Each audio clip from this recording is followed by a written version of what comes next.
Hey everybody, it's Kabani, your favorite broker, and I'm here to tell you, read the contract. This video comes because I received a message from a gentleman that basically lives somewhere in the GTA and purchased a house using a realtor that he found on Kijiji in Cornwall, Ontario. So all good so far, but what ended up happening was that this person, the purchaser, never actually went to see the house, so he has no idea really what he's physically buying, just seen some pictures online and the listing. This offer, from what I understand, was prepared for him without any conditions, and it was just prepared electronically, and apparently nothing was explained to him either. So he actually just went ahead and docu-signed everything, signed off on everything, and guess what? His offer was accepted. So when your offer is accepted, the next day, you got to show it with the deposit check. So he didn't actually show up with the deposit check because he wasn't told by his realtor that he needed to, apparently. So there's a lot of things wrong with this. And what ends up happening is that he wants to get out of this agreement now, but the sellers won't release him using a mutual. So now he's trying to figure out what to do, hence him reaching out to me.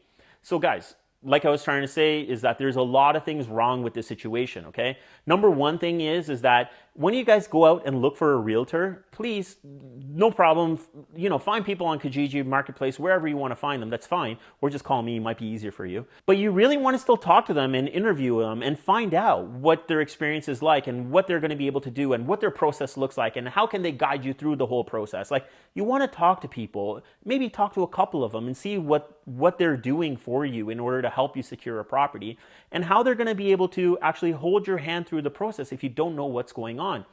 The other thing is that you want somebody that's going to be able to explain the forms to you. Like, make sure that you understand what you're assigning. It's actually our duty as realtors to make sure that you are completely understanding what you're assigning.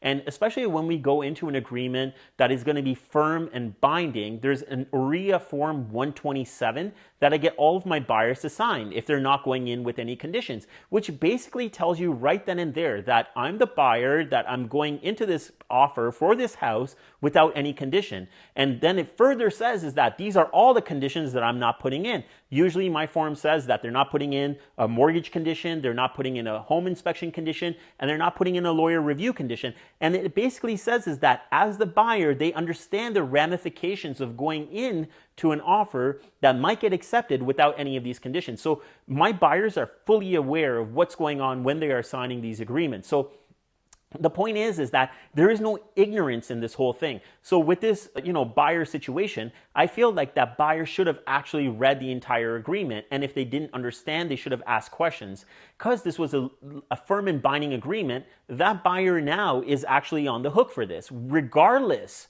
of the deposit being dropped off or not. So a lot of times people think now is that if I didn't drop off a deposit, well, what are they going to do to me? But guys, you have to understand the document that you signed is a legally binding contract. Once that is accepted, the confirmation of acceptance is signed, dated, and timed, you're on the hook for that property, whether there was a deposit or not, okay? It's a different story whether you go to court and you have no money, that could turn out to being something different. But legally, they can actually come after you for that. In this situation, what could happen is this, okay?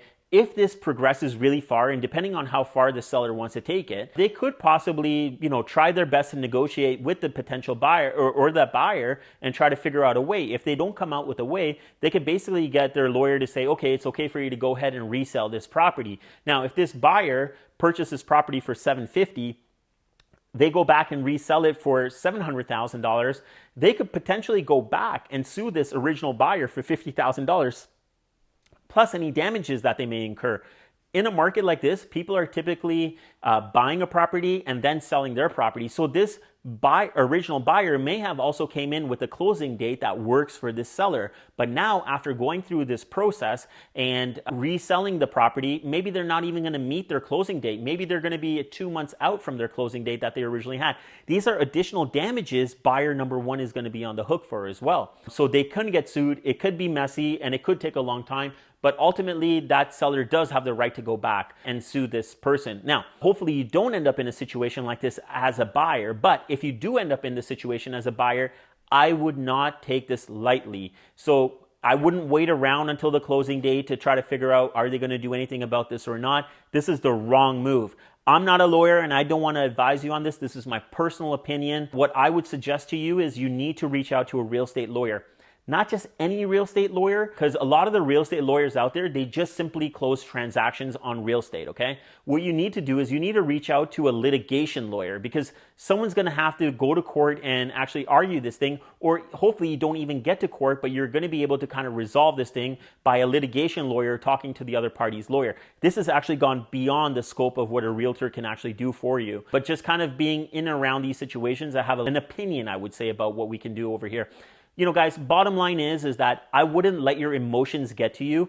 I get that this is a very tough market to buy properties in, and I know people are going several hundred kilometers away from ideally where they would want to live just to secure a property, but you shouldn't let your emotions get the best of you. You really have to think with a clear head. It's not a joke that it's not a paper that you have to sign. It's electronically. It is still a legally binding agreement. So you got to be careful about what you read and before you sign it. The other thing I could suggest to you guys is that there are plain language forms, okay? Every OREA form, just about every OREA form, where you would write the purchase offer, where you would sign a buyer representation agreement, where you would write any of these kind of documents, there are plain language forms that your realtor can easily provide you with.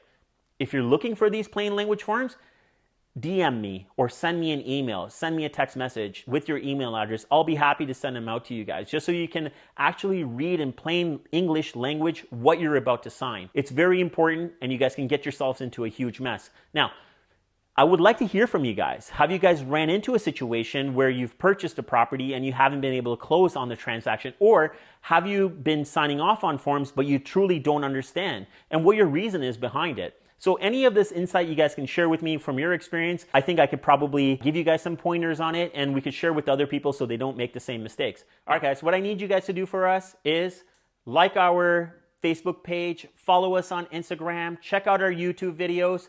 Until next time, remember one thing, get Kabani, get sold. Sell it, sell it, sell it, sell it, sold. Sell it, sell it, sell it, sell it, sold. Sell it, sell it, sell it, sell it, sold. Sell it, sell it, sell it, sell it, sold.